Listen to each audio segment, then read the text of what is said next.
E falando nos atos golpistas, minha gente, um assunto que tem repercutido demais nos últimos dias são as oitivas, né, que são realizadas no STF, no Supremo Tribunal Federal. E as pessoas envolvidas, né, mais uma turma aí continua a ser interrogada lá pelos ministros do Supremo Tribunal Federal. Nesse segundo dia, gente, foram ouvidos o Almir Garnier, que é ex-comandante da Marinha, o Anderson Torres, ex-ministro da Justiça e ex-secretário de Segurança do Distrito Federal, Augusto Heleno, ex-ministro do Gabinete de Segurança Institucional, Paulo Sérgio Nogueira, ex-ministro da Defesa, e está na fase de encerramento, podemos dizer assim, né, reta final aí do depoimento do Walter Braga Neto, general de Exército e ex-ministro também do governo Bolsonaro. E claro, havia muita expectativa porque a principal fala, né, o principal depoimento entre esses do dia de hoje era justamente o do ex-presidente Jair Bolsonaro. Ele concedeu aí essa fala, né, ao STF, e nós vamos repercutir os principais tópicos desse depoimento a partir de agora. Quem vai nos ajudar a analisar é a professora e cientista política Mariana Andrade, que está conosco aqui em linha. Professora, boa noite, seja bem-vinda aqui ao Verdinha Notícias. Muito obrigado por aceitar o nosso convite, tudo bem? Tudo ótimo, obrigada pelo convite. Para nós começarmos a entender, professora, vários pontos, né, dessa fala de Bolsonaro, principalmente ao ministro Alexandre de Moraes, e o ex-presidente, durante o depoimento, confirmou uma reunião aí para tratar de uma minuta, mas ele negou veementemente que tenha falado em golpe. É isso mesmo? Bom, agora é o momento de defesa, né? Essas audiências que acontecem nesse momento no Supremo Tribunal Federal, elas se destinam justamente a verificar se há alguma obscuridade entre os depoimentos e o que foi relatado no processo, verificar se existe alguma contradição em evidência. E agora é o momento de defesa de todos os envolvidos. O problema é que todos os envolvidos, todas as pessoas que estão passando por esses depoimentos que a gente tem acompanhado, ficou uma coisa cada um por si. Né? Cada um tenta fazer a sua própria defesa, desconsiderando quais são os argumentos dos colegas, das pessoas que tinham grande parceria há pouquíssimo tempo atrás. E aí o resultado dos depoimentos tem sido esse, tem sido muito desastroso. Cada um fala uma coisa, as histórias se desencontram e fica cada vez mais mais clara a intenção golpista dos atos de 8 de janeiro.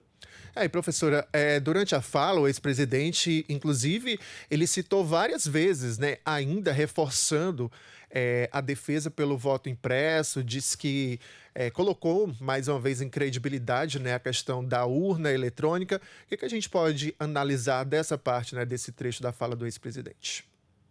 Isso, a gente pode analisar a fala do presidente em duas etapas. O início do depoimento dele foi muito voltado a um vitimismo da parte dele, né? Ele tentou o tempo todo fazer um desabafo, né? Colocar que, na verdade, o que tinha acontecido a ele é porque ele tinha sido prejudicado, injustiçado em relação ao resultado das urnas. E aí, na segunda parte do depoimento, ele já começou a fazer uma defesa de mais negativa, né? A ideia era fazer uma exclusão de responsabilidade, como se ele não tivesse participado de absolutamente nada, contradizendo o conteúdo dos outros depoimentos que o antecederam.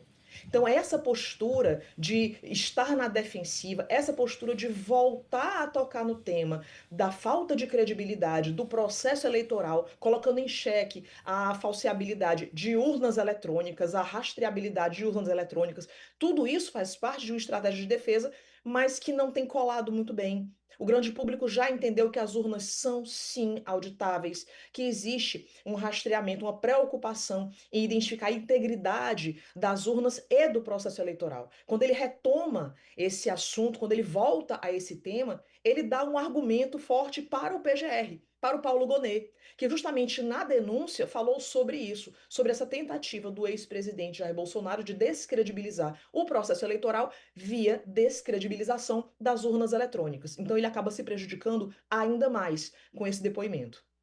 Nós estamos conversando com a professora e cientista política Mariana Andrade, refletindo sobre os principais pontos, né, desse depoimento do ex-presidente Jair Bolsonaro hoje no STF. Eu repito, nós tivemos a fala de vários, né, dos envolvidos aí considerada trama golpista e, claro, o depoimento mais aguardado era justamente o do ex-presidente. E a senhora falou a respeito de um recuo dele nessa fala, professora, é justamente um dos pontos em que chamaram a atenção, né? Porque o ex-presidente adotou até uma forma de falar, pediu desculpas ao ministro Alexandre de Moraes, a quem ele atacou, né, durante muitas vezes publicamente, seja em entrevistas ou nas próprias redes sociais, e hoje ele adotou um discurso bem diferente do que o que a gente estava acostumado a ver, né?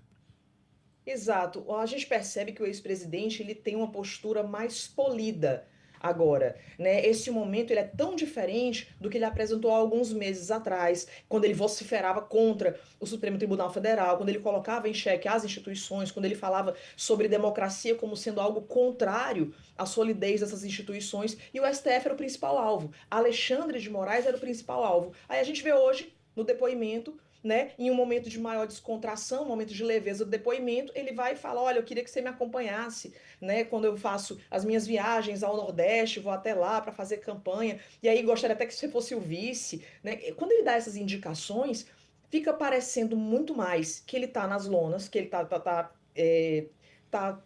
encurralado, ele não tem saída, e fica parecendo que ele está tentando uma aproximação e um pedido de desculpas, mas isso é incoerente com o discurso bolsonarista até agora. E o grande problema é a falta de linearidade, né? Essa falta de coerência com o discurso que foi há alguns meses atrás de prisão de um dos ministros do STF, isso foi dito nos depoimentos, isso estava escrito na minuta de golpe, isso estava declarado, né, naquela minuta do plano verde-amarelo, né, do punhal verde-amarelo, que era a ideia de, enfim, de chegar às vias de fato, chegar a um momento muito drástico contra algumas autoridades judiciárias desse país, confronta, né? Fica parecendo agora, nesse momento, que Bolsonaro e sua família estão encurralados, assim como os demais depoentes.